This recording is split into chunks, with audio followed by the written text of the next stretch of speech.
Bonjour, aujourd'hui nous allons écouter un témoignage puissant, unique, d'une jeune fille qui, malgré tout son amour pour le Seigneur, s'est retrouvée impuissante devant une question qui lui a été posée, murmurée par le Saint-Esprit. Es-tu prête à mourir pour moi? Une expérience, un témoignage fort, puissant, qui montre en effet que triompher des épreuves n'est pas le fruit d'un hasard. La puissance de l'amour de Dieu et sa fidélité pour chacun de ses enfants, comment il prépare nos cœurs à grandir dans notre marche avec lui. Écoutons notre invité du jour. Je vais donner un peu de contexte. Je viens d'une famille chrétienne, j'ai grandi dans une grande famille chrétienne et où on allait à l'église tous les dimanches. Ce n'est qu'à l'âge de 15 ans, dans un camp chrétien, que je me suis converti et que j'ai accepté de suivre le Seigneur Jésus de façon intentionnelle. J'ai commencé la marche du discipulat comme tout chrétien, avec la conviction de péché, la repentance et tout ce qui va avec.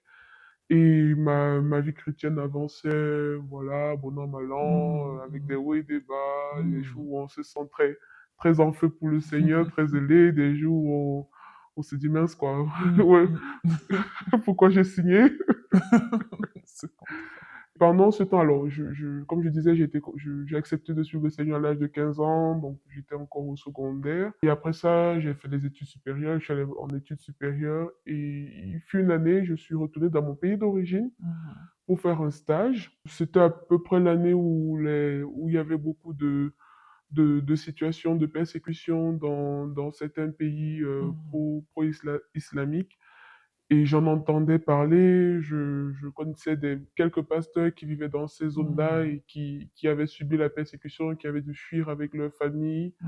J'avais écouté comme ça, dans cette période-là, le témoignage de milices qui entraient dans des églises et qui demandaient aux gens, voilà, est-ce que vous renoncez à Jésus ou on vous égorge tous? Et il y avait des gens qui tenaient bon et qui refusaient de renoncer au Seigneur et qui acceptaient d'être tués et de voir leur famille décimée d'une minute à l'autre, quoi. C'est un témoignage qui m'a parlé, et après, je me suis dit, bon, allez, c'est ce qui se passe au nord, je suis sud, ça me concerne pas plus que ça, tout va bien pour moi. Un soir, en rentrant du travail, j'étais en stage, donc en rentrant du boulot, mes parents vivent dans un quartier qui n'est pas très sécuritaire. Ils ne nous encourageaient pas à rentrer le soir, quand la nuit tombée à la maison. Ils nous demandaient soit de les appeler, qu'ils viennent nous chercher en voiture ou pour qu'on s'organise, mais ils trouvaient que c'était risqué de rentrer seul, en plus pour une fille, de traverser le quartier pour arriver à la maison. Donc ce soir-là, j'ai fait un peu ma courageuse, hein.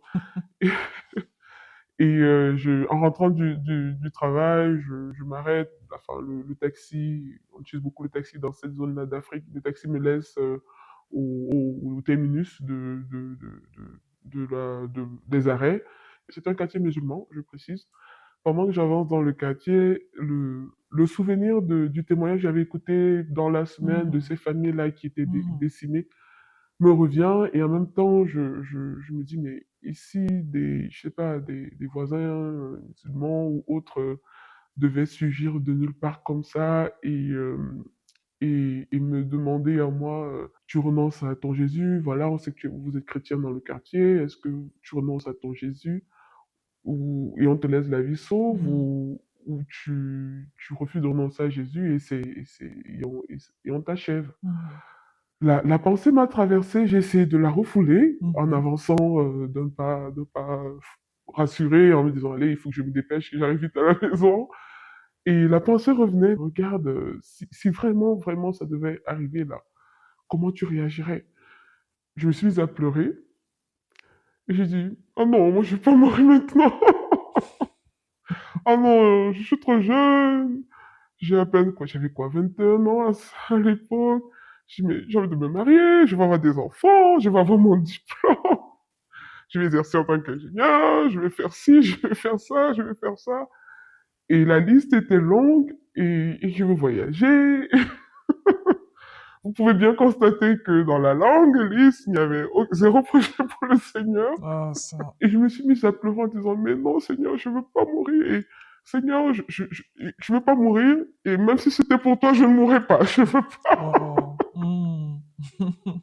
Et je me suis assise, il y avait des petits cailloux, des gros cailloux, on va dire, le bord du chemin.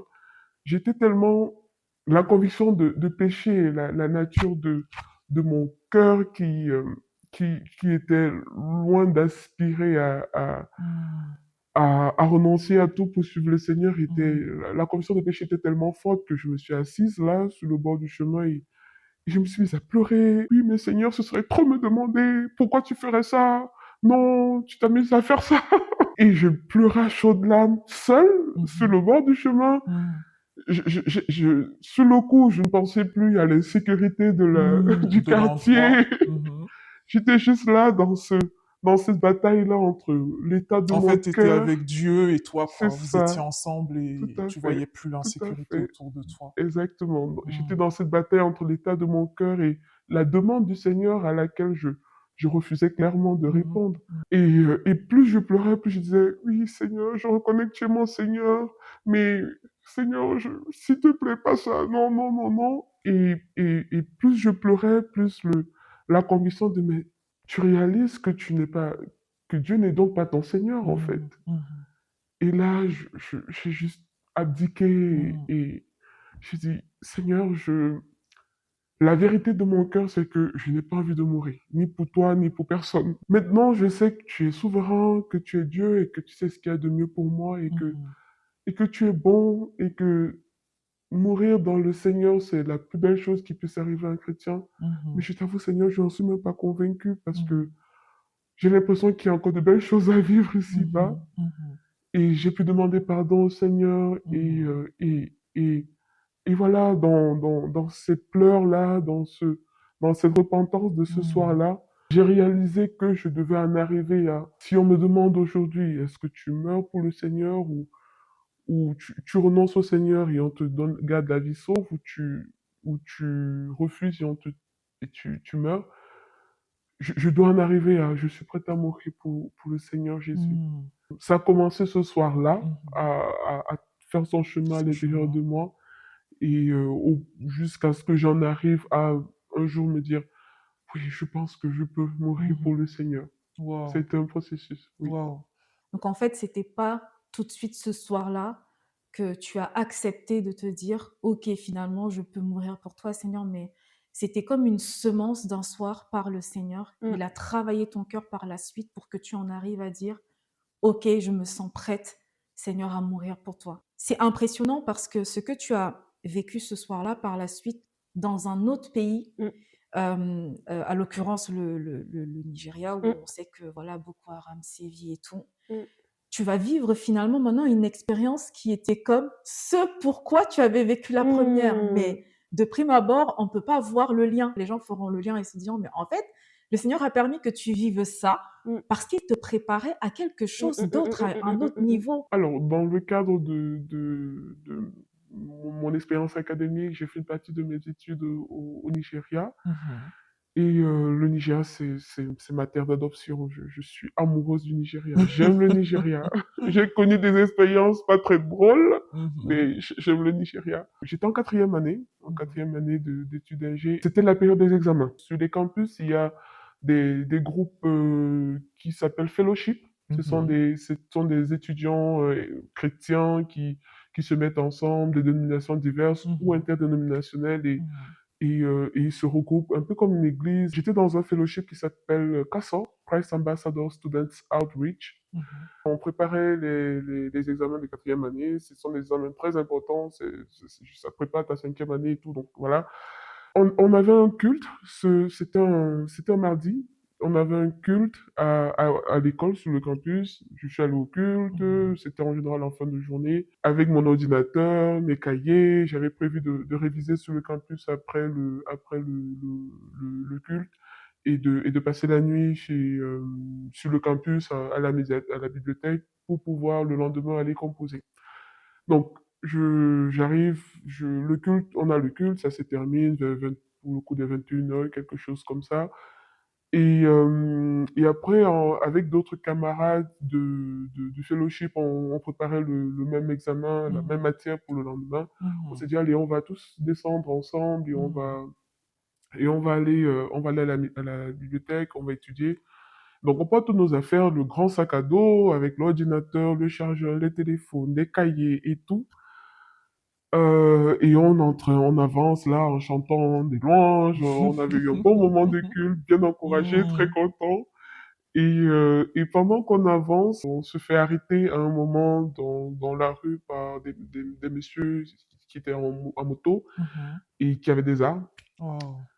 Oui, c'est la réalité du Nigeria. Ça fait partie Eh ben, eh ben. du quotidien. C'est pas très Mhm. surprenant quand on vit Mhm. là-bas. Mhm. Et ils s'arrêtent et ils nous disent, et alors en anglais bien sûr, vous faites quoi là à marcher dans la nuit en chantant? Mhm. Qui Mhm. êtes-vous? Vous faites quoi? Et on leur explique que voilà, nous sommes des étudiantes. Mhm. On n'était pas si apeurés que ça parce que Mhm. on avait déjà entendu parler d'histoires comme ça et Mhm. c'était, voilà. Mhm. Mhm. C'était pas monnaie courante, mais ça pouvait arriver qu'il y ait Ouais. des personnes, Mhm. des gangs qui viennent des villages voisins et qui viennent Mhm. embêter les étudiants. Donc, on leur a répondu calmement qu'on revient d'un lieu de culte et qu'on allait Mhm. étudier, qu'on préparait Mhm. nos examens. Et là, il y avait des fusils pointés sur nous. Vous pensez que vous aimez Dieu plus que qui? Mhm. Et on n'a pas vraiment répondu. Il y a des sœurs qui ont commencé à prier en langue, d'autres qui se sont remises à faire des louanges. Mhm. Et j'étais juste là un peu, alors, venant d'un pays beaucoup plus calme, Mhm. je, pour moi, c'était, mais il se passe quoi? J'avais l'impression de planer. Mhm. Mhm. Ils étaient là à nous dire, mais est-ce que vous pensez vous aimez Dieu plus que qui? Vous renoncez à votre Dieu là, sinon on va vous tirer dessus. Wow. Et celle qui priait, priait plus fort, celle qui chantait, chantait plus fort. Mhm. Et j'étais juste là et j'observais. Jusque-là, j'étais choqué, j'étais blasé, Mhm. Mhm. c'était un mélange de Un choc, sentiments. oui. Mhm. Et je me disais, mais c'est réel, enfin, ils vont vraiment nous tirer dessus, est-ce que c'est Mhm. de vrais fusils? Mhm. Et là, ils nous donnent un coup, ils nous demandent de mettre à genoux, donc on se met à genoux, et je vois des sœurs qui lèvent les mains et qui disent, Seigneur, je te remets ma vie, si je dois mourir aujourd'hui, je meurs pour Wow. toi. Wow. Et de les entendre dire ça m'a tellement encouragé, j'ai aussi levé les mains, Seigneur, j'accepte de mourir pour toi, si je dois mourir pour toi. Wow. Ils nous ont regardés, interloqués. Ils ont dit, qu'est-ce que vous avez dans les sacs? Bah, on a nos affaires d'étudiants. Ils ont ouvert les sacs, ils ont vu qu'il y avait des ordinateurs, donc ils ont porté les sacs et tout. Ils sont repartis. Wow. Et c'était tout. Dans ta démarche de consécration avec Dieu, Mm, dans son grand amour, en mm, fait, il t'a préparé mm, à vivre ce moment-là parce que peut-être que ça se serait passé autrement s'il ne t'avait mm, pas préparé mm, mm, mm, avant. mm, mm, mm, mm. D'avoir expérimenté cette semence où un soir, Mm, quelque mm, chose mm, monte mm, sur mm, ton mm, cœur. On sait bien que cette chose, mm, finalement, c'était une semence de Dieu. mm, Lui-même, il vient te préparer par rapport à ce qu'il sait qui t'attend devant comme mm, épreuve, en mm, fait. mm, L'amour de Dieu, sa fidélité, comment il prend soin de nous, que chacun puisse se rendre compte que mm, si tu n'avais pas réalisé ce soir-là que tu n'étais absolument pas prête mm, à mourir pour Dieu, mm. peut-être qu'au final, cette expérience que tu as eue en face de ces agresseurs qui Oui. vous tendaient l'arme, Mm. enfin, je veux dire, je pense que c'est chacun qui doit vivre pour savoir ce que ça fait parce que de Oui. raconter, bon, nous, on imagine, on voit dans Oui. des films, mais avoir l'arme devant soi et se dire, ben, plusieurs peuvent se Mm, dire, mais oui, je vais renoncer et demander pardon après. mm, mm, mm, mm, mm, Mais ça, à quel point et comment tu vas vivre ta relation avec mm. Dieu. Oui. Et je pense que le Seigneur t'a vraiment épargné Mm, ça mm, et mm, mm, peut-être mm, plein mm. d'autres choses. Oui. C'est impressionnant comment Dieu travaille avec nous Mm, dans notre marche avec lui, comment il nous amène à des dimensions aussi mm, mm, mm, mm, qu'on ne mm, pouvait mm. pas espérer atteindre par nos propres forces. La force d'une chaîne, c'est la force de son maillon le plus faible. Mmh. Je le dis parce que si les sœurs qui étaient avec moi pendant l'agression, s'il y en avait une qui avait, entre guillemets, flanché, dire ok, c'est bon, je renonce à Jésus, ou c'est bon, Mmh. libérez-moi, que je Mmh. parte, Mmh. j'ai mes examens et tout. Mmh. je ne sais pas quel aurait été l'état de mon cœur. Je ne sais pas si j'aurais, moi, pu, bien qu'ayant Ouais. vécu une expérience passée où j'étais dans le cheminement de me dire, est-ce que je suis vraiment prête à mourir pour le Seigneur? Je ne sais pas comment j'aurais réagi. Je réalise juste combien le corps du Christ est fort. Wow. Combien c'est important pour nous en tant que corps, lorsqu'on vit des épreuves, d'être fort parce qu'il y a d'autres frères et sœurs qui peuvent passer par les mêmes épreuves que nous et pour qui nous pouvons être un encouragement. Je suis conscient du fait que le corps du Christ, c'est son corps, quoi. C'est sa bien-aimée qu'il chérit tendrement et je suis beaucoup plus conscient de cela aujourd'hui et de la valeur du corps du Christ pour ma vie en tant que chrétien et pour tout enfant de Dieu. La deuxième chose de cette expérience, c'est, je lisais récemment un livre de C.S. Lewis sur Apprendre la mort pour un autre contexte. Il a vécu un deuil, C.S. Lewis. Il a perdu sa femme 4 ans après il se était marié 4 ans et ensuite elle est décédée. Il a écrit comment dire, ses mémoires, sa façon de vivre le deuil et sa relation avec Dieu dans ce cadre-là. Il a dit une chose qui m'a... J'ai souligné, j'ai fermé le livre, ensuite j'ai réouvert le livre et j'ai relu. Tellement ça m'a choqué. Il a dit, ce qu'on considère comme vrai n'est vrai que à partir du moment où on est prêt à perdre quelque chose pour ce qui nous semble vrai. Wow. J'ai réalisé que oui, effectivement, Jésus est mon Seigneur, Jésus est mon Sauveur, Jésus est mon Dieu. C'est beau de le dire le dimanche matin, jusqu'au jour où il y a un prix à payer pour cette déclaration que je fais et qui semble vraie pour moi. Et chacun sait jusqu'à quel niveau il est prêt à assumer cette vérité-là, cette déclaration-là pour lui. Pour certains, c'est au prix de leur vie. Pour d'autres, c'est au prix de leur engagement social ou autre. Pour d'autres, c'est au prix je sais pas, d'un péché. Pour d'autres, c'est au prix du pardon. Vous avez fait une vidéo il n'y a pas longtemps sur le pardon. C'est ça, effectivement. Chacun sait, chacun qui nous écoute aujourd'hui sait où le Seigneur l'attend pour que chaque vérité qu'il déclare juste soit vraie, enfin, soit assumée, voilà.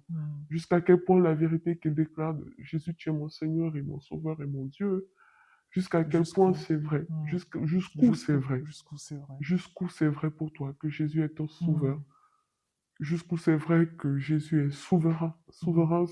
Aujourd'hui, on n'a plus de royaume, entre guillemets, et la notion de souverain est une notion qui nous semble très, très, très, très, très arriérée. Mais dans le passé, un souverain, c'était quelqu'un qui avait le droit de vie ou de mort sur tout citoyen de son royaume. Il décidait, il levait le petit doigt et tu vivais, il levait le petit doigt, tu mourais. Dieu merci, Dieu est un bon souverain. Il ne lève pas le petit doigt et on vit, juste pour détruire, pour le plaisir de détruire, quoi. Mais juste pour montrer à quel point il est souverain, il décide de tout. Et c'est important pour chacun de nous d'en arriver à Seigneur, donne-moi d'accepter ta souveraineté dans ma vie, dans toutes les dimensions de ce que ma vie est, de ce que ma vie représente.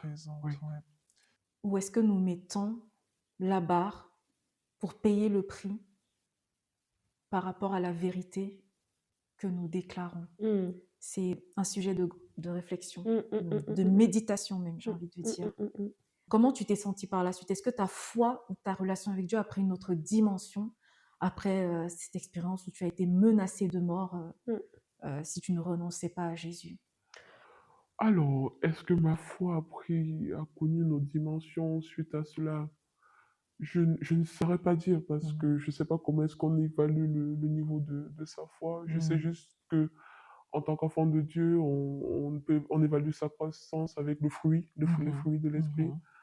Je peux dire que j'ai pu réaliser que j'ai grandi en fidélité avec le Seigneur et parce que je sais que je peux compter sur lui, que je peux lui faire confiance. Et oui, j'ai réalisé que quand Paul... alors on peut le lire. Car Christ est ma vie et la mort m'est un gain. Mais s'il est utile pour mon œuvre que je vive dans la chair, je ne saurais dire ce que je dois préférer. Je suis pressée des deux côtés. J'ai le désir de m'en aller et d'être avec Christ, ce qui de beaucoup est le meilleur. Mais à cause de vous, il est plus nécessaire que je demeure dans la chair. Mm. Oui, c'est un passage qui a beaucoup de sens pour moi aujourd'hui parce que je suis conscient de ce que le choix peut se présenter à nous. C'était un choix, dans moi, c'était une menace de mort, c'était un peu, voilà, dans le cadre d'une agression, mais Paul en était arrivé à... Il n'avait pas besoin qu'il y ait une agression pour qu'il le se dire, dise, oui. je suis prêt à, je suis prêt à Mourir. mourir pour le Seigneur. Il est arrivé dans sa consécration, dans sa marche avec le Seigneur, à réaliser qu'il n'y a rien sur la terre qui vale. Il n'y a rien ici-bas qui... L'argent, les maisons, un mari, une épouse, des enfants, il n'y a rien qui vaut l'excellence de notre appel, qui vaut le, la grandeur de ce qu'on va vivre avec le Seigneur quand il reviendra. Et c'est dangereux. C'est dangereux pour un chrétien, je le dis à moi-même, je le dis parce que malheureusement, je me suis retrouvé à un moment donné dans cette impasse-là, dans une phase de sa vie où le ciel n'est plus ce qu'il désire, ou n'est plus ce que je désire de plus cher. C'est risqué. Tu as besoin d'aller prier. Si le ciel n'est plus ce que tu désires, tu as besoin, tu as besoin d'aller voir le Seigneur. Oh. En tout cas, moi, ça me touche beaucoup et moi aussi, ça m'interpelle. Mm. Je pense que, et je prie que chaque personne qui écoutera vraiment ce témoignage se pose cette véritable question.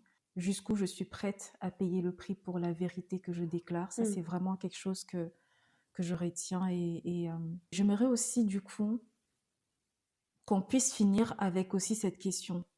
Si finalement, les épreuves étaient une démonstration de l'amour de Dieu pour nous, parce qu'il veut nous préserver du pire et faire en sorte que, au final, nous atteignions, comme tu disais, un niveau où nous produisons du fruit de l'esprit, vraiment dans toute sa splendeur. Je vais nous laisser avec 2 questions, au final. La première va être de se dire, mais au final, et si les épreuves que Dieu m'envoie au quotidien, c'est une démonstration de son amour pour moi? Et en deuxième, jusqu'où moi, en tant que chrétien, toi qui m'écoutes, les personnes qui nous écoutent aujourd'hui en tant que chrétiens, jusqu'où sommes-nous prêts à payer le prix pour la vérité que nous déclarons concernant le Dieu auquel nous croyons?